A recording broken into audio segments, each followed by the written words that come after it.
Hello everyone, welcome to back Ved nursing classes. OBG की classes चल रही हैं हमारी अभी चैनल पे। तो आज ओबीजी 4 है, लास्ट है ओबीजी से रिलेटेड एमसीक्यूज बेस्ड क्वेश्चन।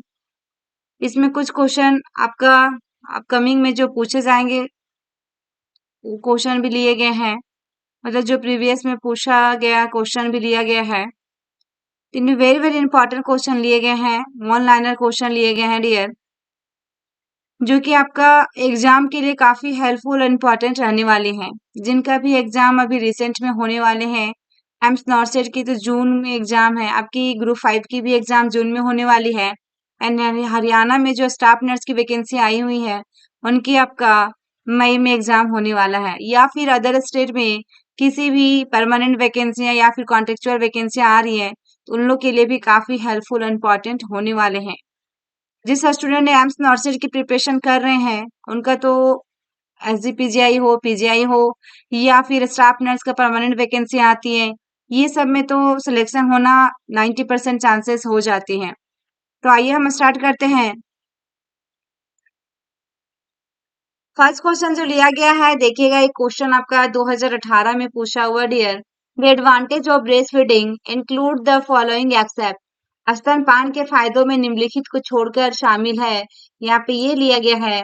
तो एडवांटेज पूछा है किसका, ब्रेस्ट फीडिंग का। किसका एडवांटेज पूछा गया, advantage of breast feeding include, सभी के सभी ऑप्शन जो होंगे ब्रेस्ट फीडिंग का क्या होगा, फायदे होंगे ब्रेस्ट फीडिंग कराने का, लेकिन एक को छोड़कर चार ऑप्शन है। ऑप्शन ए में आपके पास promotion of gastrointestinal function, B में है देखिएगा fostering immune defence, and C option में nutritional imbalance, and D option में है इकोनॉमिक एडवांटेज। इकोनॉमिक एडवांटेज चार ऑप्शन दिए गए डियर। राइट आंसर इसमें आपका क्या आएगा, इसमें ऑप्शन सी आएगा न्यूट्रिशनल इम्बैलेंस। न्यूट्रिशनल इम्बैलेंस यहाँ पे देखिएगा आप, एक्सेप्ट में क्वेश्चन पूछा हुआ है, एक्सेप्ट में क्वेश्चन पूछा हुआ है, एक को छोड़कर कौन सा ऑप्शन इसमें, तीन का तीन सही है एक को छोड़कर। तो देखिएगा advantage of breast feeding for mother and baby include, सबसे पहला है कि strong bones, long term protection करता है। फिर आपके एसआईडीएस से आपका lower SIDS calorie insulators, then आपका हो गया आपका चिप, फिर उसके बाद लेस रिस्क ऑफ कैंसर। ये सारे आपको फायदा मिलती हैं जब बच्चों को ब्रेस्ट फीड करवाया जाता है, तो मदर्स और बच्चे दोनों के लिए फायदे होते हैं। तो यहाँ पे राइट आंसर जो हुआ ऑप्शन सी हुआ न्यूट्रिशनल इम्बैलेंस। नेक्स्ट क्वेश्चन है यहाँ पे, drug use to improve the milk production is, कौन सा ड्रग से हमारा मिल्क की प्रोडक्शन क्या होगा, इम्प्रूव होगा। कौन सी देंगे, जो चार ऑप्शन दिया गया है इसमें से कौन सा ड्रग देना है जिससे हमारा मिल्क प्रोडक्शन होंगी, बढ़ेगी, मिल्क का सिक्रेशन ज्यादा होंगी। तो राइट आंसर इसमें क्या होगा, देखिएगा यहाँ पे मेटोक्लोपारामाइड या फिर सल्फराइड या फिर डोपामीन या फिर ऑल ऑफ दीज, या फिर ऑल ऑफ दीज, चार ऑप्शन दिया गया dear. Very very important question, ये भी क्वेश्चन आपके एग्जाम में पूछा हुआ है। इसमें राइट आंसर आपका क्या आएगा, राइट आंसर इसमें क्या होगा आपका, ऑप्शन इसमें जो होगा ऑप्शन ए होगा। मेटोक्लो पैरामीड से क्या होता है, मिल्क की सिक्रेशन क्या हो जाती है, बढ़ जाती है। जिस मदर्स की कंप्लेन होती है कि मिल्क सिक्रेशन बहुत कम है, जिसकी वजह से बच्चा क्या होता है, रोता रहता है, उसकी फीडिंग पूरा नहीं हो पाती सही तरीके से, जिसके कारण।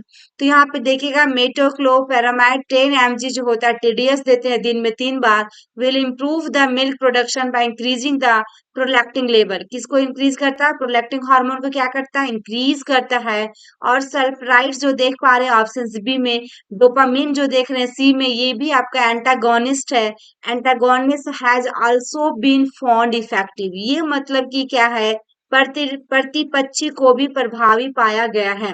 मतलब कि यहाँ पे antagonist has also been found effective, ये हो सकता है इफेक्टिव, लेकिन सबसे ज्यादा जो है आपका कौन सा होगा, metoclopramide. Option A is correct answer. ये क्वेश्चन आपका 2 से 3 बार पूछा हुआ डियर, और सभी नर्सिंग ऑफिसर एग्जाम में क्वेश्चन आया हुआ है।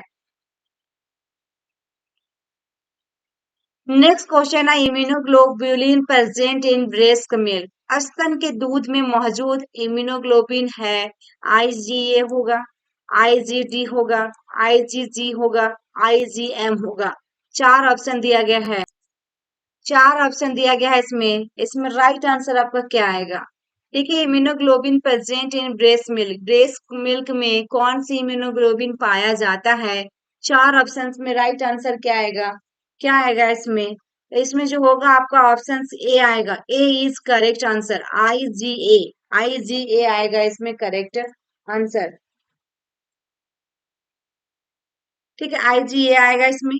देन आपका आईजीए जो दिया गया, provides immunoglobin defence to the newborn and it's present in, क्या है आपका, ब्रेस्ट मिल्क। किसमें पाया जाता है? ब्रेस्ट मिल्क में। कौन सा? IgA. Very very important question है डियर ये आपका। एंड आपका नेक्स्ट में क्या है? आईजीडी है, फिर आपका आईजीजी है, फिर आपके पास क्या है? आईजीए है। तो ये सबसे रिलेटेड भी क्वेश्चन आपके एग्जाम में पूछा जाता है। तो ये जो आपका देखेंगे हम आईजीडी के बारे में। आईजीडी जो होता है, इसमें क्या होता है आपका आईजीडी में? ये जो बीटा सेल रिसेप्टर होता है, part of the beta cell receptor, and आपका एक्टिवेट्स करता है क्या? Basophils and mast cells. किसको एक्टिवेट कर रहा है? आपका बेसोफिल्स एंड मास्ट सेल्स को एक्टिवेट कर रहा है। देन उसके बाद ये part of beta cell receptor है। क्या? Part of beta cell receptor और activates basophils and mast cells. ठीक है, ये याद रखिएगा। देन उसके बाद आपका आईजीजी है, जो आपका आईजीजी का बात करेंगे हम, ये क्या करता है? प्लेसेंटा क्रॉस कर जाता है। ये आपका cross the placenta into the foetus, ये आपका है। एंड इसमें एक चीज और होता है, secreted by plasma cell in the blood में। हमारे ब्लड में क्या होता है? प्लाज्मा सेल के सिक्रेटेड होंगे तो कौन सा भी इम्यूनोग्लोबिन आएगा? आईजीजी आएगा। कौन सा आएगा आपका? आईजीजी आएगा। जब हमारा ब्लड में प्लाज्मा जो होगा आपका सिक्रेटेड होगा, आईजीजी आएगा। एंड आपका प्लेसेंटा क्रॉस वाले भी राइट आंसर होगा। देन आपका आईजीएम है। ये आईजीएम जो देख पा रहे हैं, इसमें क्या होता है कि अटैच्ड होता है किसके साथ में? Surface of beta cells. और क्या सिक्रेटेड करता है? Secreted into the blood, secreted into the blood. Responsible क्या होता है इसमें? Responsible for early stage of immunity. ये अर्ली स्टेज ऑफ इम्यूनिटी के रिस्पॉन्सिबल भी होते हैं, आईजीएम। तो ये चार हो गया। और एक और आपका आईजीई जो होता है, आईजीई एक और आपका है, आईजीई है। तो आईजीई में क्या होगा आपका? आईजीई होता है ना। आईजीई में आपका क्या होगा? ये जो है आपका प्रोटेक्ट करता है अगेंस्ट, किसके अगेंस्ट में? पैरासाइटिक वर्म्स के अगेंस्ट। देन आपका रिस्पॉन्सिबल जो होता है इसमें फॉर एलर्जिक रिएक्शन, किसके लिए रिस्पॉन्सिबल होता है? जो एलर्जिक रिएक्शन होता है। यानी कभी कभी आपके पास यदि आप ड्यूटीज में अभी कर रहे हैं, प्राइवेट या फिर गवर्नमेंट में जो भी, तो उसमें कभी देखे होंगे स्किन वगैरह का पेशेंट ज्यादा आता होगा, जिसको एक्टेरिया कहते हैं ना, एक्टिकेरिया। तो वो जो होता है आपका इतना ज्यादा इचिंग करने लगता है, तो उसमें लास्ट में डॉक्टर लोग एडवाइस करते हैं कि आपको आईजीई की टेस्ट करवानी होगी। किस डाइट से या कौन सी डाइट से या क्या खाने की वजह से आपकी बॉडी में रिएक्शंस हुआ है। तो ये चीजें आपका आईजीई में करवाया जाता है टेस्ट के लिए, तब आईजी में ये पता चल जाता है। ठीक है, तो इसमें राइट आंसर जो हुआ आपका ऑप्शन जो पूछा गया था उसके अनुसार ऑप्शन ये हुआ आईजीए। ठीक है, नेक्स्ट आपका only immunoglobulin which can cross the placenta is. अभी जस्ट मैंने पढ़ी कि प्लेसेंटा क्रॉस के लिए आपका कौन सा इम्यूनोग्लोबिन होगा? तो कौन सा होगा आपका? राइट आंसर क्या आएगा? ऑप्शंस कौन सा आएगा? आप लोग देखिए, ऑप्शन सी आएगा, आईजीजी होगा। सी इज करेक्ट आंसर। ये हमारा क्रॉस करता है प्लेसेंटा और सिक्रेटेड, क्या मैंने बताई थी? सिक्रेटेड बाय प्लाज्मा, वो भी cell in the blood, cell in the blood by plasma cell in the blood. ये भी आंसर इसमें राइट होगा आईजीजी के अंदर। नेक्स्ट आपका, एज पर WHO breast feeding needs to be initiated within after delivery. ये भी क्वेश्चन आपके एग्जाम में पूछा गया है। देखिए, breast feeding needs to be initiated within after delivery, delivery के तुरंत बाद, डिलीवरी के कितने देर बाद आपको WHO के द्वारा, WHO के अकॉर्डिंग कितनी देर के बाद आपको ब्रेस्ट फीड करवाना है, ब्रेस्ट फीड का सजेशन देना है? 20 मिनट्स में, 30 मिनट्स में, 45 मिनट में, या फिर 60 मिनट में? 45 मिनट में या फिर 60 मिनट में? चार ऑप्शन दिया गया डियर। इसमें आपका राइट आंसर क्या होगा? चार ऑप्शन है, देखिएगा। तो यहाँ पे राइट आंसर जो होगा ऑप्शन बी होगा, 30 मिनट्स। कितना? 30 मिनट, यानी कि आधे घंटे के विद इन आपको क्या करना है? ब्रेस्ट फीड करवाना है। Breast feed needs to be initiate within 30 minutes following delivery. Right answer option B हुआ। नेक्स्ट है the hind milk is rich in, hind milk है आपका यहाँ पे, तो हिंद मिल्क जो है आपका क्या है, फैट एंड विटामिन क्या पाया जाएगा सबसे ज्यादा हिंद मिल्क में, एंड आपका क्या है नेक्स्ट में, विटामिन एंड मिनरल्स, फिर उसके बाद क्या है आपका, देन उसके बाद है फैट एंड एनर्जी, उसके बाद आपका क्या है, protein and energy, protein and energy, very very important question है। राइट आंसर इसमें क्या होगा, हिंद मिल्क की बात किया गया डियर, हिंद मिल्क का बात किया है, इसमें आपका राइट आंसर क्या आएगा, हिंद मिल्क रिच इन क्या पाया जाएगा सबसे ज्यादा हिंद मिल्क में, तो आपको हिंद मिल्क में पाया जो जाता है सबसे ज्यादा फैट एंड एनर्जी, क्या पाया जाता है, फैट एंड एनर्जी ये पाई जाती है। हिंद मिल्क से हमारा क्या होता है, जो निप्पल क्रैक करता है उसमें भी हम अप्लाई करते हैं, उसमें क्या करते हैं, अप्लाई करते हैं, अप्लाई करते हैं। एंड आपका फोर मिल्क जो होता है वो क्या होता है, बच्चे की जो प्यास लगती है, जब बच्चे को जो लिप्स वगैरह ड्राई हो रहे हैं उसमें फोर मिल्क में एक वाटर होता है ना, हिंड मिल्क जो होता है थिक होता है, उससे क्या होता है बच्चा का भूख जो लगती है, बच्चे का पेट भरता है। फर्स्ट में हमारा फोर मिल्क होता है जो कुछ समय के लिए फोर मिल्क, देन उसके बाद हिंड मिल्क होती है। तो हिंड मिल्क से हमारा निप्पल जो क्रैक करता है उसमें भी अप्लाई करते हैं, इसमें भी राइट आंसर होगा। देन आपका फोर मिल्क में क्या होता है, सिर्फ और सिर्फ वाटर होता है, वो बच्चे की प्यास के लिए होता है, बुझता है उसके प्यास जो लगा हुआ है, बच्चा जो लिप्स वगैरह ड्राई हो रहा है उससे उसके लिए फायदे करते हैं। लेकिन हमारा बच्चा जब तक आधे घंटे तक मिल्क ना ब्रेस्ट फीड ना करे तब तक उसका क्या होता है, भूख उसका हटता नहीं है, जो भी उसको डिमांड फीडिंग है उसका पूरा नहीं होता है, इसलिए आपका फोर मिल्क देन उसके बाद हिंड मिल्क होता है। तो यहाँ पे राइट आंसर जो हुआ ऑप्शन सी हुआ, फैट एंड एनर्जी, ये आपका फैट और एनर्जी दोनों देते हैं बच्चे को, फैट भी पाया जाता है और एनर्जी भी मिलती है हिंड मिल्क से। नेक्स्ट है let down reflex is also known as, let down reflex is also known as, ये क्वेश्चन देखिए डियर सभी एम्स में ऑलमोस्ट पूछा गया है, जितने भी एम्स के एग्जाम हुए हैं एंड नॉर्सेट में भी क्वेश्चन पूछा गया है। Milk secreting reflex, then milk ejection reflex, rooting reflex या सकिंग रिफ्लेक्स, क्योंकि let down reflex is also known as क्या है नाम से जानेंगे, तो ऑप्शन बी होगा मिल्क इजेक्शन रिफ्लेक्स, क्या आएगा, milk ejection reflex. Let down reflex और milk ejection reflex is produce, क्या करता है, प्रोड्यूस बाय ऑक्सीटोसिन हार्मोन, क्या करता है, by oxytocin hormone. It help करता है in the milk ejection from breast tissues. यहाँ पे देखिएगा लेट डाउन रिफ्लेक्स या मिल्क इजेक्शन रिफ्लेक्स जो होता है ऑक्सीटोसिन हार्मोन द्वारा निर्मित होता है, किसके द्वारा होता है, ऑक्सीटोसिन हार्मोन द्वारा प्रोड्यूस की जाती है, और स्तन के ऊतकों से दूध निकालने में मदद भी करता है। किसको हेल्प करता है, मिल्क इजेक्शन फ्रॉम कहाँ से, ब्रेस्ट टिश्यू से, ब्रेस्ट टिश्यू से। तो राइट आंसर इसमें ऑप्शन बी हुआ, वेरी वेरी इंपॉर्टेंट क्वेश्चन रहा। नेक्स्ट आपका female who has given birth to one viable child is term, एक महिला जिसने एक व्यवहार बच्चे को जन्म दिया है क्या कहलाएगा, पहला बच्चा है उसका प्राइमी पैरा, मल्टी पैरा, नली ग्रेविडा या प्राइमी ग्रेविडा, चार ऑप्शन दिया गया डियर। राइट आंसर इसमें ऑप्शन सी आएगा, प्राइमी पैरा, प्राइमी पैरा इसमें राइट आंसर आएंगे। यहाँ पे देखेंगे हम लोग रैशनल में क्या है, the pregnancy beyond the period of viability is called, क्या होता है, पैरिटी, पैरिटी क्या होगा आपका, पैरिटी कहलाएगा।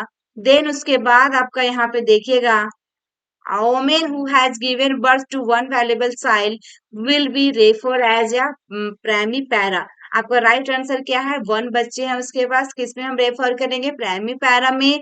देन उसके बाद मल्टी पैरा जो होता है, mother who has complete two और more pregnancy to the stage of viability, तो किसमें कहलाएगा, मल्टी पैरा।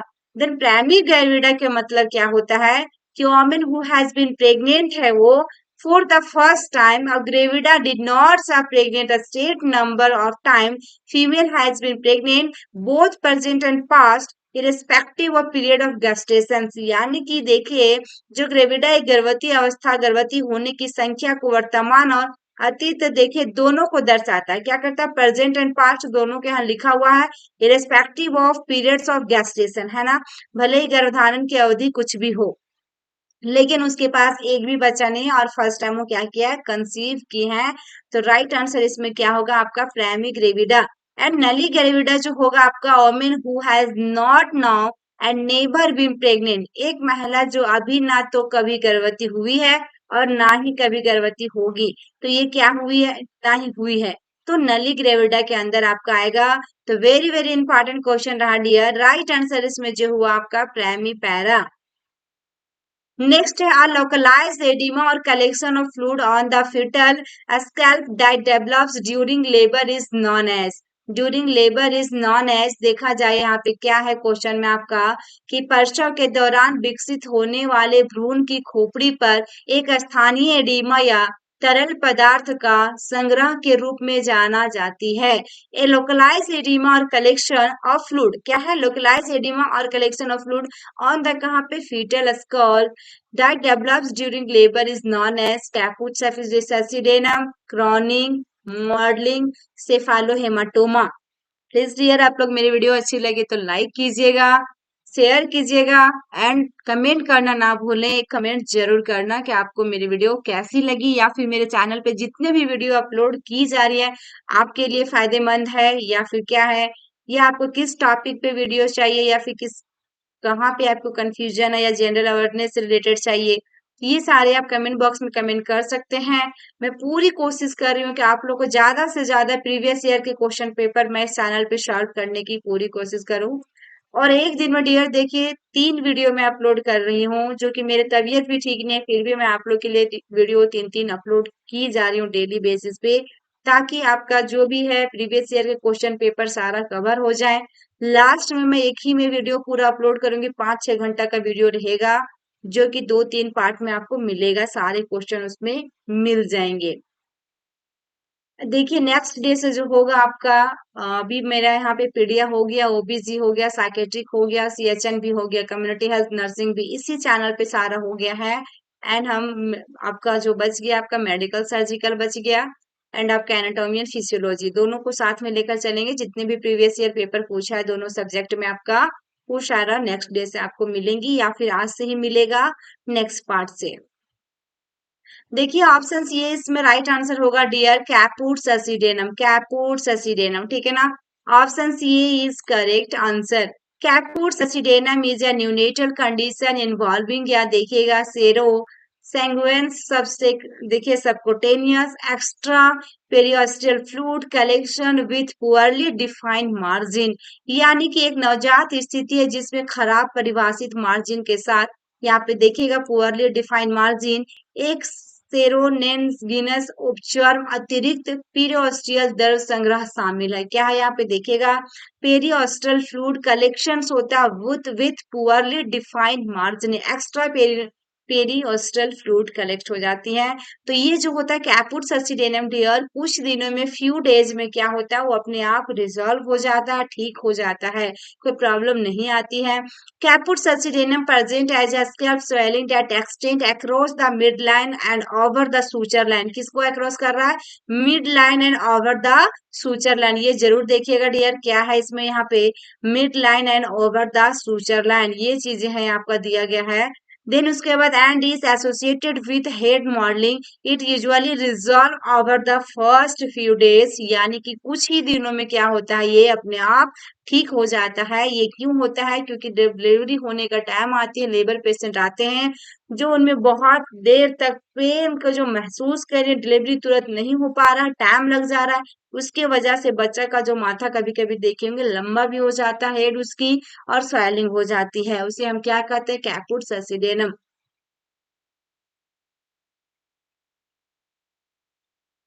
नेक्स्ट क्वेश्चन है morphine given to the mother during the process of delivery causes in newborn, causes in newborn. देखिएगा इसमें right answer आपका क्या होगा, यहाँ पे क्या दिया गया है कि morphine given to the mother during the process of delivery causes in newborn, प्रसव की प्रक्रिया के दौरान माँ को दी जाने वाली मॉर्फिन नवजात शिशु में का कारण बनता है।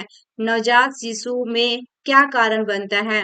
तो रेस्पिरेटरी डिप्रेशन होगा या फिर हाइपोक्सिक होगा या फिर इंटेस्टाइनल ऑब्स्ट्रक्शन हो सकता है या फिर कोएगुलोपैथी होगा, क्योंकि यहाँ पे प्रसव की प्रक्रिया के दौरान है dear during the process of delivery क्या कारण होगा न्यूबॉर्न में, और मॉर्फिन दी जा रही है, क्या दी जा रही है? आपका मॉर्फिन इंजेक्शन को दिया जा रहा है, तो क्या होगा? तो राइट आंसर इसमें ऑप्शन सी होगा रेस्पिरेटरी क्या होगा? Depression, respiratory distress. Option C is correct answer. Next question है the hormone that is injected to pregnant women at the time of delivery. The hormone की बात किया डियर, इंजेक्ट करेंगे pregnant women को, वो भी आपका कब, डिलीवरी के दौरान, प्रसव के दौरान। तो यहाँ पे देखिएगा प्रेडनिसोलोन या फिर प्रोजेस्ट्रोन या फिर ऑक्सीटोसिन या फिर नॉन ऑफ दीज। चार ऑप्शंस में कौन सा हम दे सकते हैं जो कि आपका डिलीवरी के दौरान कौन सा हार्मोन को हम इंजेक्ट करते हैं? तो राइट आंसर इसमें ऑप्शन सी होगा, ऑक्सीटोसिन को हम लगाते हैं। Management of third stage of labour, third stage of labour आपका पूछता है dear, very very important question, जिसमें हम थर्ड स्टेज ऑफ लेबर में क्या करते हैं, ये ऑक्सीटोसिन भी देते हैं, मिजोप्रोस्टोल देते हैं 600 माइक्रोग्राम, है ना। एंड आपका क्या करते हैं उसमें हम सीसीटी करते हैं, कंट्रोल कोट्रैक्शन, और क्या करते हैं, यूट्राइन मसाज करते हैं। ये आपका थर्ड स्टेज ऑफ लेबर का मैनेजमेंट पूछ सकता है, जो कि तीन मैंने बताया कि पहला आपका ऑक्सीटोसिन है, दूसरा आपका मिजोप्रोस्टोल है, तीसरा में आपका सीसीटी है, कंट्रोल कोट्रैक्शन, और चौथा पॉइंट याद रखिएगा इसमें मेनली तीन ही होता है डियर, या तो ऑक्सीटोसिन या फिर मिजोप्रोस्टोल, और एक आपका सीसीटी, और आपका एक यूट्राइन मसाज। ये आपका uterine massage very very important third stage of labour, जिसकी मैनेजमेंट यदि आपका पूछता है तो। नेक्स्ट क्वेश्चन है the drug is use to treat premature contractions and delivery is use, drug is use to treat premature contractions. क्या हो रहा है आपका, प्रीमैच्योर कॉन्ट्रैक्शन, वो भी आपका देखिएगा premature contraction, and delivery is, दवा का उपयोग समय से पहले संकुचन और प्रसव के इलाज के लिए किया जाता है। तो यहाँ पे ड्रग इज यूज टू, कौन सा दवा का, ऑक्सीटोसिन, आर्गो डेरिवेटिव, या फिर प्रोस्टाग्लैंडिन, या टोकोलाइटिक एजेंट। क्योंकि प्री मैच्योर कॉन्ट्रैक्शंस की बात कर रहा डियर, जो आपके पास पेशेंट आई है, प्री मैच्योर डिलीवरी है, प्री मैच्योरिटी है। प्री मैच्योर हम कब कहते हैं, जब उसका बिफोर बिफोर 30 देखिएगा, बिफोर 37 वीक से पहले पहले जो होता है आपके पास पेशेंट आ रहा है, इस तो उसको हम प्री मैच्योरिटी बेबी कहेंगे, प्री मैच्योर बेबी कहेंगे। तो इसको हम pre mature contraction and delivery को क्या है आपका, कौन सी दवा का हम उपयोग करेंगे, इंजेक्ट करेंगे, जिससे हम उसका 1-2 दिन बढ़ा सकते हैं। तो कौन सा होगा, कॉन्ट्रैक्शन को रोक सकते हैं, जो यूट्राइन कॉन्ट्रैक्शन बार बार हो रही है तो उसको रोक सकते हैं। तो राइट आंसर जो होगा इसमें टोकोलाइटिक एजेंट होगा, इसे हम यूज करते हैं, जिससे अब क्या होता है, थोड़ा आपकी टाइमिंग को बढ़ाता है। जो फ्रीक्वेंसी होती है प्रत्येक 10 मिनट्स में यूट्राइन कॉन्ट्रैक्शन होता है, उसको क्या करता है, थोड़ा देर तक बढ़ा देता है, इसे आपको एडमिनिस्ट्रेट करने के बाद टोकोलाइटिक एजेंट को। नेक्स्ट क्वेश्चन की ओर मूव करते हैं। नेक्स्ट क्वेश्चन है the best and safest drug for controlling bleeding in days functional uterine bleeding. Best and safest drug पूछा डियर, कार्यात्मक गर्भाशय रक्तस्राव के दिनों में रक्तस्राव को नियंत्रित करने के लिए सबसे अच्छी और सुरक्षित दवा कौन सा है, एस्ट्रोजन होगा, या फिर ट्रेनेक्समेकिक एसिड होगा, ट्रेने ट्रेनेक्सामिक एसिड होगा, या फिर कंबाइंड पिल होगा, या फिर प्रोजेस्टेरोन होगा। क्योंकि यहाँ पे पूछा गया best and safest drug dear, जो हमको क्या करना, ब्लीडिंग को क्या करना, कंट्रोल करना है। किसको कंट्रोल करना है, ब्लीडिंग को, और वो भी फंक्शनल यूट्राइन ब्लीडिंग को। तो राइट आंसर जो होगा ऑप्शन बी होगा, ट्रेनेक्सामिक एसिड, यानी कि ट्रेनेक्सा जो इंजेक्शन होता है डियर, वो ब्लीडिंग को क्या करता है, ब्लड को रोकता है। किसी भी तरह का हमारे पास फ्रैक्चर का हो, ट्रॉमा को हो, या फिर किसी भी तरह से ब्लीडिंग आ रही है, तो सबसे पहला हम क्या करते हैं, उसको हम ट्रेनेक्सा इंजेक्शन लगाते हैं, यदि मेरे पास अवेलेबल हो तो इसमें राइट आंसर क्या हुआ, ऑप्शन बी हुआ। नेक्स्ट क्वेश्चन है which of the following drug is administered when a postpartum client who is complication, देखिएगा who is complication क्या, थ्रोम्बो, देखिएगा thrombophlebitis developed receiving heparin for related heparin therapy, for क्या है, related heparin therapy.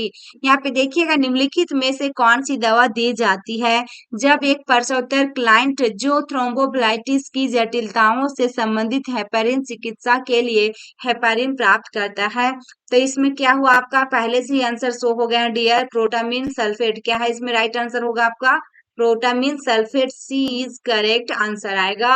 क्योंकि यहाँ पे क्या हो रहा है, हेपारिन थेरेपी, हेपारिन की थेरेपी। यहाँ पे देखिए हेपारिन से रिलेटेड आपके एग्जाम में क्वेश्चन आते हैं, लिथियम से रिलेटेड आपके एग्जाम में क्वेश्चन आते हैं। लिथियम का भी पूरा वीडियो अपलोड कर दी गई है, एक नेक्स्ट डे या उससे पहले वाला डे में पूरा अपलोड की गई है। जितने भी क्वेश्चन लिथियम से बना है सारा क्वेश्चन उसमें अपलोड कर दी गई है, इसी ओबीजी में आप देख लीजिएगा।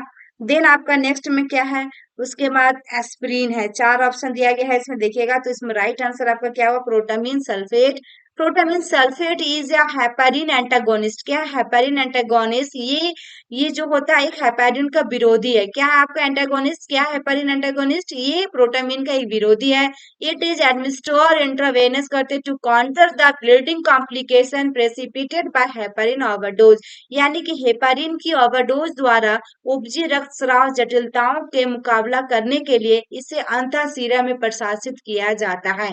उसको क्या करने के लिए, जो हेपेरिन के ओवरडोज हो गई हैं, उसको क्या रक्तस्राव जो हो रही है, जटिलताएं हो रही, कॉम्प्लिकेशन जो हो रहा है उसके देने के बाद उसे हम आईवी लगा देते हैं ताकि उसको ठीक ठाक किया जाए उसको, तो प्रोटामिन सल्फेट लगाया जाता है। क्यों? क्योंकि मुकाबला करने के लिए इसे अंतःशिरा में प्रशासित किया जाता है। उसके आपका क्या हुआ कि आपका intravenous to counter the bleeding complication precipitated by heparin overdose. Right answer इसमें ऑप्शन सी हुआ, protamine sulphate. Next, all of the following drugs are unsafe in pregnant women except. Unsafe होता है किसके लिए? प्रेग्नेंट वोमेन के लिए, लेकिन एक को छोड़कर। देखिएगा, unsafe in pregnant women following drug, निम्नलिखित सभी दवाएं गर्भवती महिलाओं के लिए असुरक्षित है, लेकिन एक को छोड़कर। देखिएगा, मेथाट्रेक्सेट, फिर वारफेरिन है, हेपारिन है, एसीई इनहिबिटर है। 4 ऑप्शन दिया गया डियर। राइट आंसर इसमें आपका क्या आएगा कि सभी के सभी दवा जो है हमारा प्रेग्नेंट मदर के लिए क्या है? अनसेफ है या फिर कॉन्ट्राइंडिकेशन है। इसमें आपका राइट आंसर क्या होगा? राइट आंसर क्या होगा? फटाफट आप लोग कमेंट बॉक्स में कमेंट कीजिए इसका। इसमें आपका राइट आंसर क्या आएगा? राइट आंसर जो आएगा ऑप्शन सी आएगा, हेपारिन। क्योंकि हेपारिन को छोड़ के बाद बाकी सभी जो दवाएं हैं हमारा गर्भवती महिलाओं के लिए असुरक्षित है। कौन कौन सा है आपका? देखिए, तो मेथाट्रेक्सेट हो गया, वारफेरिन हो गया, एसीई इनहिबिटर, ये सब को हम नहीं दे सकते हैं। एसीई इनहिबिटर जो है आपका क्या होता है? ये एंजियोटेंसिन कन्वर्टिंग एंजाइम। एसीई का फुल फॉर्म क्या है? एंजियोटेंसिन, एंजियोटेंसिन कन्वर्टिंग एंजाइम, ये सी इनहिबिटर। तो राइट आंसर इसमें जो हुआ ऑप्शन सी हुआ। नेक्स्ट है, which of the following drug is administered in women with premature spontaneous rupture, which premature spontaneous rupture of membrane before the 37 weeks of pregnancy. देखिएगा dear, very very important question. Question को आप लोग एक बार जरूर पढ़िएगा, question को एक बार जरूर पढ़िएगा एग्जाम से पहले, या फिर एग्जाम में जब भी पेपर आपको मिली, या फिर ऑनलाइन जो एग्जाम होंगी उसमें आप देखोगे जब आपका स्टार्ट हो जाएगा टाइमिंग, तो क्वेश्चन को आपको एक बार जरूर पढ़ना है। देन उसके बाद ही आपको राइट आंसर करना है। और सबसे पहली बात, किसी एक ऑप्शन को आपको लगातार नहीं देना है डियर। जैसे कि हमारा 100 क्वेश्चन है मान लीजिए एग्जाम्पल के तौर पे, तो 100 में आपका ए ऑप्शन ऐसा ना हो कि 30 दे दिए, 40 दे दिए। आप 25-25 को पहले डिवाइड करना है। यदि आप तुक्का मार रहे हैं तब जितना पहले आप जान रहे 100 क्वेश्चन में, यदि आप 80 क्वेश्चन जान रहे हैं सही सही, 20 क्वेश्चन बचा आपके पास, तो 20 को आपको क्या करना है? 5 चौके 20 यानी 5 में डिवाइड करना है। 5 ए का होगा, 5 बी का होगा, 5 सी का होगा और 5 डी का होगा।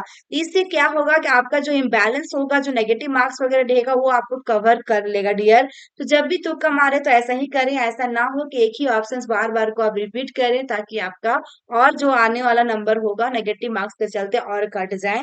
तो ये गलती आप लोग नहीं कीजिएगा। देखिए यहाँ पे membrane before the 37 weeks of pregnancy, यानी कि 37 सप्ताह से पहले को हम प्रीमैच्योर बेबी कहते हैं, प्रीमैच्योरिटी होता है आपका। तो इसमें कौन सा इंजेक्शन देंगे जिससे बच्चा का लंग्स क्या होता है? प्रीमैच्योर में मैच्योर नहीं हो पाता, लंग उसका सही तरीके से पनप नहीं पाता है, मैच्योरिटी नहीं हो पाता, परिपक्व नहीं हो पाता है। उसको हम रोकने के लिए, ताकि 1-2 दिन क्या हो जाए, उसका आगे चला जाए डिलीवरी, जो बच्चा का लंग्स वगैरह ठीक ठाक हो, तो उसके लिए हम कौन सा इंजेक्शन देंगे? तो देखिएगा, मेथार्जिन देंगे, डेक्सामेथासोन देंगे, या फिर कैप्टोरिल देंगे, या फिर मैग्नीशियम सल्फेट देंगे। 4 ऑप्शन दिया गया है डियर। तो राइट आंसर इसमें क्या होगा आपका? तो ऑप्शन बी होगा, डेक्सामेथासोन का हम यूज करते हैं। एक आपका 12 आवरली के लिए आता है, एक 24 आवर में होता है। तो वो डॉक्टर पे डिपेंड करता है कौन सी एडवाइस कर रहे हैं, लेकिन हमारा प्री मैच्योरिटी बेबी आपके पास आ रहे हैं डिलीवरी, तो आपको क्या करना है? डेक्सामेथासोन डॉक्टर के एडवाइस से दे देना है। Option B is correct answer. Next है teratogenic effect of unprescribed drug effect the fetus most commonly in trimester, most commonly in trimester। देखिएगा, अनिर्धारित दवा का टेराटोजेनिक प्रभाव भ्रूण को सबसे अधिक प्रभावित करता है तिमाही में, फर्स्ट ट्राइमेस्टर में, सेकेंड ट्राइमेस्टर में, थर्ड ट्राइमेस्टर में या होल एंटीनेटल पीरियड, क्योंकि teratogenic effect of unprescribed drug affect the foetus most commonly in trimester. Right answer इसमें आपका क्या होगा? ऑप्शन सी होगा first trimester. Option C is correct answer. First trimester में सबसे ज्यादा क्या होता है? ये इफेक्ट करता है। नेक्स्ट क्वेश्चन है the fetus is most likely to be damage during pregnancy. Damage during pregnancy when there is injection of drug during. गर्भावस्था के दौरान भ्रूण के क्षतिग्रस्त होने की देखिएगा सबसे अधिक संभावना होती है जब दवाओं का अंतर्ग्रहण होता है। क्या है आपका? Injection of drug during. कब? फर्स्ट ट्राइमेस्टर में, सेकेंड ट्राइमेस्टर में, थर्ड ट्राइमेस्टर में और नॉन ऑफ दी एबव।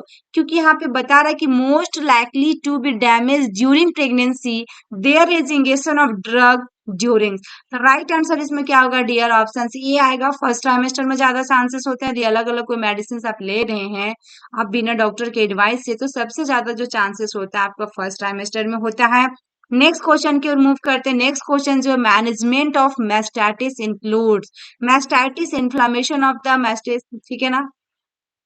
तो आपका इन्फ्लामेशन ऑफ द ब्रेस्ट हो रहा है आपका मैस्टाइटिस, जिसमें से मैस्टाइटिस के प्रबंधन में शामिल है क्या? मेथार्जिन होगा, ब्रेस्ट सपोर्ट या फिर कैप्टोप्रिल या फिर ऑल ऑफ दीज। मैनेजमेंट पूछा है तो राइट आंसर इसमें ऑप्शन डी होगा। D is correct answer. ये सब मेडिसिन को हम दे सकते हैं, ब्रेस्ट का सपोर्ट भी कर सकते हैं क्योंकि जो इन्फ्लामेशन हो रहा है ब्रेस्ट में उसको थोड़ा सा प्रिवेंट किया जा सके, रोका जा सके।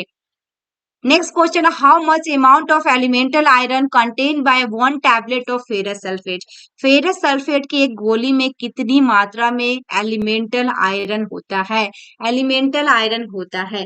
वेरी वेरी इंपॉर्टेंट क्वेश्चन है डियर। देखिएगा आपका जो आयरन का प्रोफिलैक्सिस डोज या थेरेपेटिक डोज देते हैं, सबसे पहला क्वेश्चन तो यहाँ पे आयरन से ये आता है आपके एग्जाम में। यदि एक प्रेग्नेंट मदर है, आप आई है आपके पास फीमेल, तो उसका कितना ग्राम हीमोग्लोबिन रहेगा तो आप समझेंगे वो एनेमिक है। तो सबसे पहले क्या होता है उसमें 11 ग्राम से क्या रहेगा? कम रहेगा, तो हमको क्या समझना है कि वो क्या है? एनेमिक है। पहला क्वेश्चन। देन आपका एनीमिया से रिलेटेड दो क्वेश्चन बनते हैं और जिसमें से हम 200 टैबलेट और 100 टैबलेट जो 180 डेज यानी कि 6 मंथ के लिए देते हैं, तो कितना देते हैं? तो यदि प्रेग्नेंट मदर्स जो है 11 ग्राम से ब्लड कम है, अक्सर आपको देखने को मिलता होगा कि 11 ग्राम से कम है ब्लड, तो उस कंडीशन में आपको क्या करना है? 1 टैबलेट मॉर्निंग में देना है और 1 टैबलेट क्या करना है? इवनिंग में देना है। तो 2 टैबलेट जाएगा डेली आयरन का। 2 tablet iron folic acid daily लेंगी वो, यानी कि 200 टैबलेट देना होगा उसको जो प्रेग्नेंट मदर एनेमिक है। आपका क्वेश्चन में आएगा प्रेग्नेंट मदर जो है विथ एनेमिक, तो ये आपका राइट आंसर इसमें क्या करना होगा? 200 टैबलेट रहेगा, 100 टैबलेट रहेगा आपका, तो ऐसे 200 टैबलेट करना और मॉर्निंग इवनिंग रहेगा तो मॉर्निंग इवनिंग करना। यदि आपका प्रेग्नेंट मदर एनेमिक नहीं है, 11 ग्राम से ज्यादा ब्लड है, तो आपको डेली का 1 टैबलेट देना है, 180 दिन के लिए देना है, यानी कि 6 मंथ के लिए उसको खिलाना है। ये सारे क्वेश्चन तो वहां से बनते हैं। नेक्स्ट आपका देखा जाए how much amount of elemental iron की बात किया गया है contain by 1 tablet of ferrous sulphate. Ferrous sulphate में देखिएगा एक गोली में कितनी मात्रा एलिमेंटल आयरन होता है, तो यहाँ पे 40 mg, 50 mg, 60 mg, 70 mg। अब यहाँ पे mg दिया हुआ डियर, मिलीलीटर भी दिया रहता है, कुछ भी ml भी दिया रहता है, तो आपको थोड़ा सा अच्छे से देखकर राइट आंसर करना है। तो इसमें राइट आंसर जो होगा ऑप्शन सी होगा 60 mg। 60 mg 60 milligram. Next, how much amount of absorbable iron content, देखिएगा absorbable iron content by 1 tablet of ferrous sulfate, by 1 tablet of ferrous sulfate। Absorbable क्या होता है? एब्जॉर्ब कर रहा आयरन कंटेंट बाय किसमें? 1 tablet में, जो कि फेरस सल्फेट में कितना mg पाया जाएगा, जो हमारे बॉडी में क्या करेगा? एब्जॉर्ब कर रहा है एब्जॉर्बेबल आयरन। फेरस सल्फेट की एक गोली में कितनी मात्रा में अवशोषित करने का योग्य आयरन होता है? अवशोषित करने का योग्य आयरन होता है तो 10 mg, 15 mg, 20 mg और 25 mg। दोनों क्वेश्चन में थोड़ा कुछ अंतर है डियर। देखिएगा राइट आंसर जो होगा इसमें आपका ऑप्शन बी होगा 15 mg, 15 mg होगा। Next, in which condition oral pill should not be given to a women. किस महिला को किस स्थिति में मौखिक गोलियां नहीं दी जानी चाहिए? In which condition oral pills should not be given to a woman? menstruation problem में, हाइपरटेंशन वाला में, अस्थमा वाला में, वेजाइनल इन्फेक्शन में। देखिए डियर, ये सब क्वेश्चन जो है आपके प्रैक्टिस लाइफ में भी, प्रैक्टिकल लाइफ में भी काम आएंगे, जो मेडिसिन कौन सा किस में देना है या फिर नहीं देना है। ये राइट आंसर इसमें क्या होगा, किसको हम नहीं दे सकते हैं, कौन सी कंडीशन में ओरल पिल हम नहीं दे सकते हैं, यहाँ पे ये पूछा गया है, ओरल पिल की बात किया गया है। तो यहाँ पे राइट आंसर जो होगा ऑप्शन कौन सा होगा, ऑप्शन बी होगा। हाइपरटेंशन में क्या करना, हमें ओरल पिल को हम नहीं दे सकते हैं, इसमें कोई भी हम कॉन्ट्रासेप्टिव मेथड हम नहीं देंगे। B is correct answer. Next है the drug of choice in treatment of typhoid fever during pregnancy. आप देख पा रहे होंगे क्वेश्चन में कि आपका टाइफॉइड फीवर है, लेकिन साथ में क्या है, प्रेगनेंसी कंसीव है, प्रेगनेंसी के दौरान है। तो यहाँ पर typhoid fever choice, drug of choice पूछा है, डीओसी पूछा है, ठीक है। तो क्विनोलोन दे सकते हैं, या फिर सेफ्ट्राइजोन दे सकते हैं, या फिर लेवोफ्लॉक्सासिन दे सकते हैं, या फिर नॉरफ्लॉक्सासिन दे सकते हैं। कौन सा दवा है जो कि टाइफॉइड फीवर के लिए सबसे पसंदीदा दवा होगा, और वो भी आपका कब, प्रेगनेंसी के दौरान। तो राइट आंसर इसमें क्या होगा डियर, ऑप्शन इसमें बी आएगा, सेफ्ट्राइजोन। सेफ्ट्राइजोन को हम दे सकते हैं। यहाँ पे देखिएगा, drug of choice for typhoid during pregnancy, generation देखिएगा सेफालोस्पोरिन्स जो होता है, एग्जाम्पल में क्या है आपका, सेफ्ट्राइजोन है। तो यहाँ पे सेफालोस्पोरिन्स भी रह सकता है, एंड एमोक्सिसिलिन हो गया, एम्पिसिलिन हो गया, और एमोक्सिसिलिन हो गया। ये सब को हम यूज करते हैं प्रेगनेंसी के दौरान। And quinolones are preferred choice in non pregnant individuals. Quinolone जो दिया हुआ है ये नॉन प्रेग्नेंट रहेगी, उसके लिए हम डीओसी कह सकते हैं, मतलब उसको हम प्रीफर कर सकते हैं। इसमें राइट आंसर क्या हुआ, ऑप्शन बी आया, ceftriaxone. Next, which of the following drug is safe for treatment of cholera in pregnant women. अब यहाँ पे देखिएगा डियर, कोलेरा वाले पेशेंट की बात कर रहा है, और भी साथ में क्या, प्रेगनेंसी भी कंसीव किया है। इससे पहले वाला में क्या था, टाइफॉइड था। निम्नलिखित में से कौन सी दवा गर्भवती महिलाओं में हैजा के उपचार के लिए सुरक्षित है। तो ऑप्शन ए में है डॉक्सीसाइक्लिन, बी में है क्लोराफेनिकोन, देन सी में अफ्लॉक्सासिन, एंड डी में एजिथ्रोमाइसिन। ये आपके कॉलरा पेशेंट्स की बात किया जा रहा है। कॉलरा के लिए आप क्या देंगे आप, तो राइट आंसर इसमें क्या होगा dear, very very important question है। तो यहाँ पे कोलेरा से रिलेटेड मैं कुछ बताना चाहूँ, यहाँ पे कॉजेटिव ऑर्गेनिज्म इसकी आती है, जो विब्रियो कोलेरा होता है। इसमें क्या होता है आपका, राइस वाटर स्टूल्स होता है। तो इसमें आपका देखिएगा कोलेरा में, इसमें राइट आंसर आपका क्या आया, राइट आंसर इसमें क्या आएगा, ऑप्शन डी आएगा इसमें correct answer. D is correct answer. According to CDC, यानी कि Centers for Disease Control and Prevention, क्या होता है, Center for Disease Control and Prevention, CDC के गाइडलाइंस के अनुसार, जिसको हम प्रिवेंट कर सकते हैं, रोक सकते हैं। यहाँ पे वही चीज पूछा है ना कि कौन सी ड्रग सेफ होगा, तो यहाँ azithromycin is more effective than erythromycin. Erythromycin और अजिथ्रोमाइसिन में डिफरेंट है, दोनों अलग अलग टैबलेट है। यदि आपका थ्रोट वगैरह प्रॉब्लम आई तो सबसे ज्यादा जो काम करता है अरिथ्रोमाइसिन करता है। अजिथ्रोमाइसिन किसमें, आपका खराश है, गले में थोड़ा बहुत खांसी वगैरह हुए तो उसमें हम अजिथ्रोमाइसिन एडवाइस करते हैं। तो यहाँ पे and ciprofloxacin and is an appropriate first line treatment for pregnant women and children, according to CDC guidelines के अनुसार बता रहा है। Azithromycin is more effective than erythromycin, उसके बाद अरिथ्रोमाइसिन है। देखिएगा सीडीसी निर्देशों के अनुसार अरिथ्रोमाइसिन और सिप्रोफ्लॉक्सासिन की तुलना में अधिक प्रभावी है। हम सिप्रोफ्लॉक्सासिन तो हम देते नहीं प्रेग्नेंट में कभी, वो चीज तो हमें देना भी नहीं है, लेकिन यहाँ पे अरिथ्रोमाइसिन से और सिप्रोफ्लॉक्सामिन से सबसे ज्यादा जो इफेक्टिव होगा कौन सा होगा, अजिथ्रोमाइसिन होगा। और गर्भवती महिलाओं और बच्चों के लिए पहली पंक्ति का उपयुक्त उपचार है, सबसे पहला सबसे कौन सा है आपका, अरिथ्रोमाइसिन। टेट्रासाइक्लिन डॉक्सीसाइक्लिन जो कहते हैं is an effective treatment for cholera and is superior to, देखिएगा फ्रोजो, देखिए यहाँ पे फ्रोजोलिडोन एंड आपका कोलाफेनिकोल एंड आपका सल्फोनेडिन, but are not recommended during pregnancy. जो भी आपका यहाँ पे डॉक्सीसाइक्लिन है, फिर क्लोराफेनिकोल है, देन आपका एक और यहाँ पे ऑफ्लॉक्सासिन है, ये सब भी नहीं देना है। और यहाँ पे क्या है, सल्फ, देखिएगा sulfaguanidine, but not recommended during pregnancy. ये क्वेश्चन आ सकता है आपके एग्जाम में, कौन सा मेडिसिन है जिससे हम प्रेगनेंसी के दौरान रिकमेंडेड नहीं कर सकते हैं। तो राइट आंसर इसमें क्या हुआ, ऑप्शन डी हुआ अजिथ्रोमाइसिन, क्योंकि इसमें ड्रग ऑफ चॉइस पूछा था, सेफ ड्रग पूछा था क्वाड्राप्लेजियन के लिए, तो azithromycin.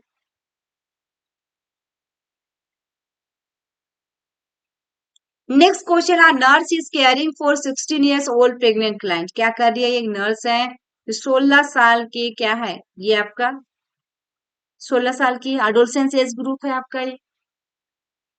The client is taking an iron supplement. What should this client drink to increase the absorption of iron? सोच सकते हैं आप, 16 साल की एडोलसेंस प्रेग्नेंट है, एडोलसेंस प्रेगनेंसी है ये आपका, टीन एज प्रेगनेंसी है। एक नर्स एक 16 वर्षीय गर्भवती ग्राहक की देखभाल कर रही है। ग्राहक आयरन सप्लीमेंट ले रहा है। आयरन के अवशोषण को बढ़ाने के लिए इस ग्राहक को क्या पीना चाहिए? ये चीज दिया गया है यहाँ पे,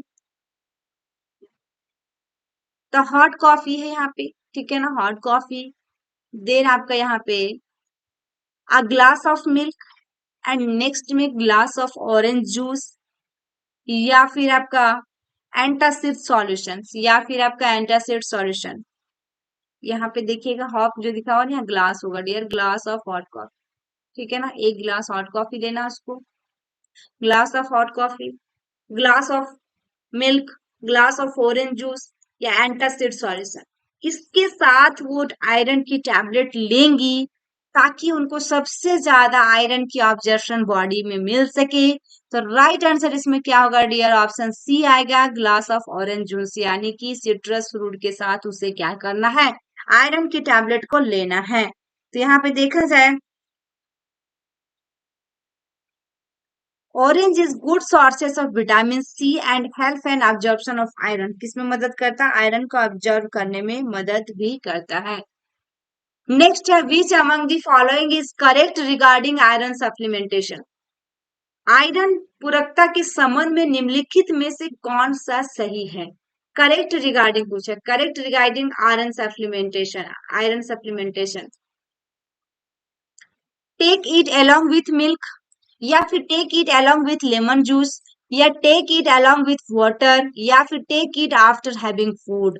क्योंकि यहाँ पे आयरन पूरकता के संबंध में निम्नलिखित में से कौन सा सही है, तो राइट आंसर इसमें जो होगा ऑप्शन बी होगा, यानी कि लेमन जूस। क्योंकि उसके साथ ही लेने से क्या होता है, सबसे ज्यादा हमारा बॉडी में काम करेगा आयरन की tablet.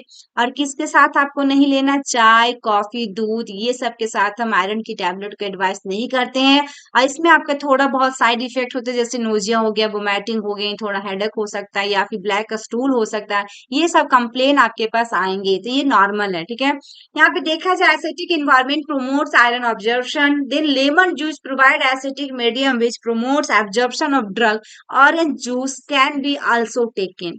Next, taking iron preparation in empty stomach will also promote its absorption, यानी कि लोहे की तैयारी को खाली पेट लेने से इसके अवशोषण को भी बढ़ावा मिलेगा। यदि आप खाली पेट ले रहे हैं, आयरन प्रिपरेशन कर रहे हैं, ले रहे हैं टैबलेट एम्प्टी स्टोमच में, तो will also promote its absorption, सबसे ज्यादा क्या करेगा, अवशोषित करेगा हमारे बॉडी में। राइट आंसर इसमें क्या हुआ, ऑप्शन बी। नेक्स्ट है, most widely use oral iron preparation during pregnancy. गर्भावस्था के दौरान सबसे व्यापक रूप से इस्तेमाल की जाने वाली ओरल आयरन की पूछा गया है।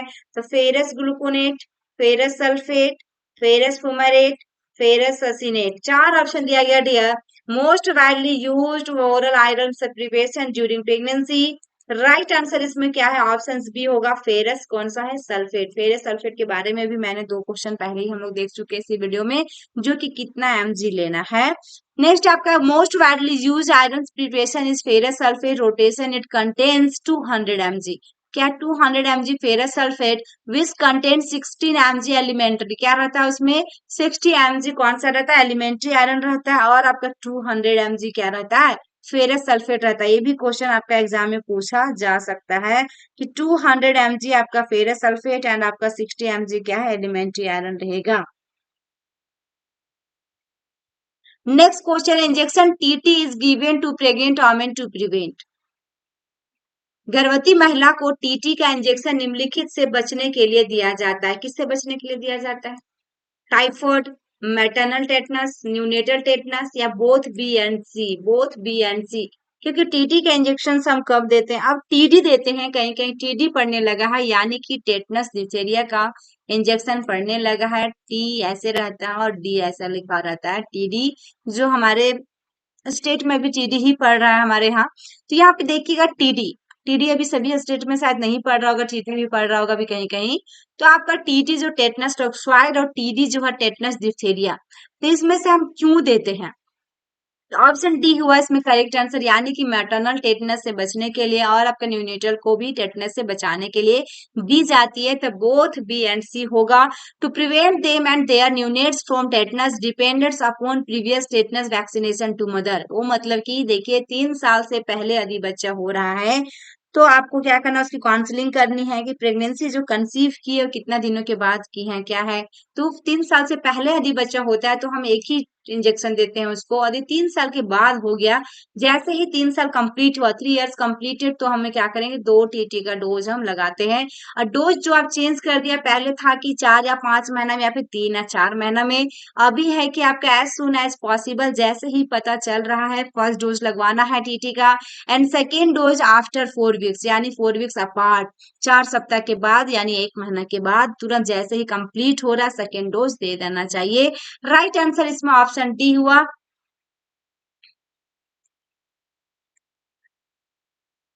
नेक्स्ट है drugs and X ray should be avoided in the trimester of pregnancy.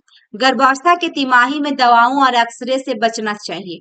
Drug and X ray should be avoided, सब कौन सा आपको ट्राइमेस्टर में सबसे ज्यादा अवॉइड करना चाहिए, कोई भी ड्रग हो या एक्सरे वगैरह अल्ट्रासाउंड वगैरह?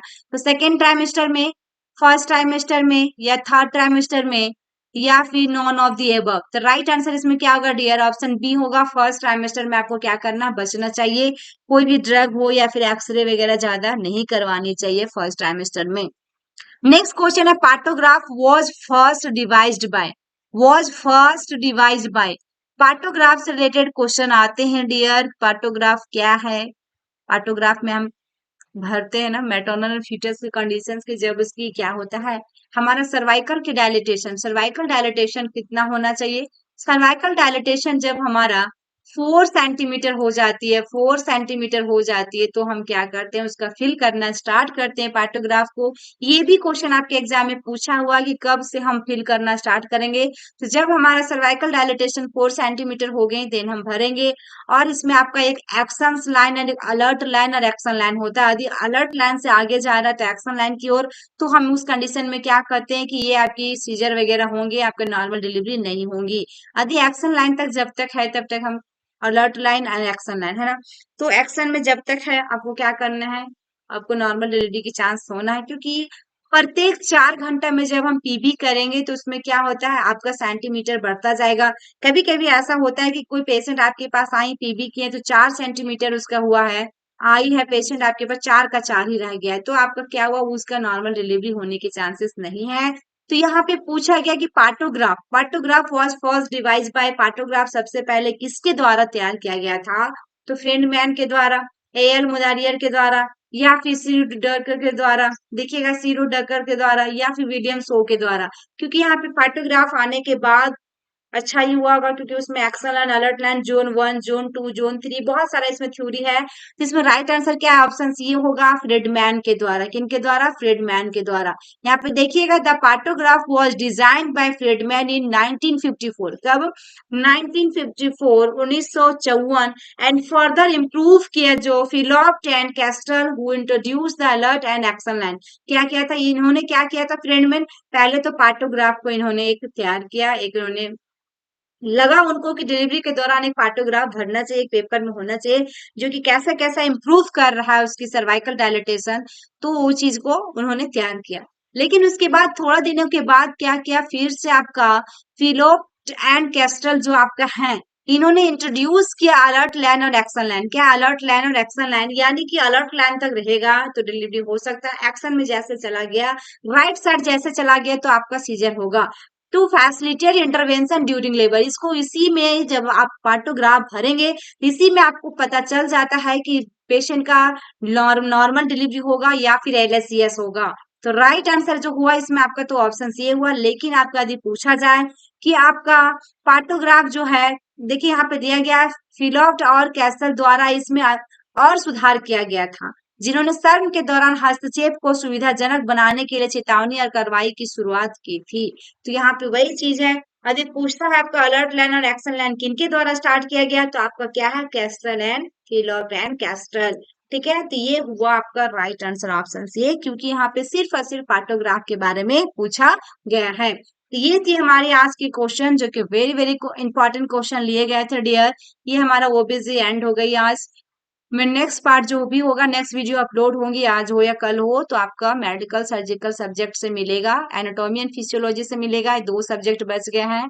देन आपका उसके बाद मैं पूरी कोशिश कर रही हूँ स्किल बेस्ड क्वेश्चन सॉल्व कराने की। तो इस मंथ में आपका ये जो लास्ट मंथ चल रहा अप्रैल, जो आपका हो गया 26 आज, 4 दिन में आपका क्या होगा, मेडिकल सर्जिकल होंगे और इसमें एनाटॉमी एंड फिजियोलॉजी जितने भी क्वेश्चन होंगे, और कुछ एम्स का अभी भी मेरे पास ये ऑफिशियल आंसर की पड़े हुए हैं, उसको भी मैं अपलोड कर दूंगी। देन आपका skill based question, general knowledge हो गया, आपका जनरल अवेयरनेस से रिलेटेड जो क्वेश्चन आपका बचा हुआ है, उसको अपलोड करना है मेरे को।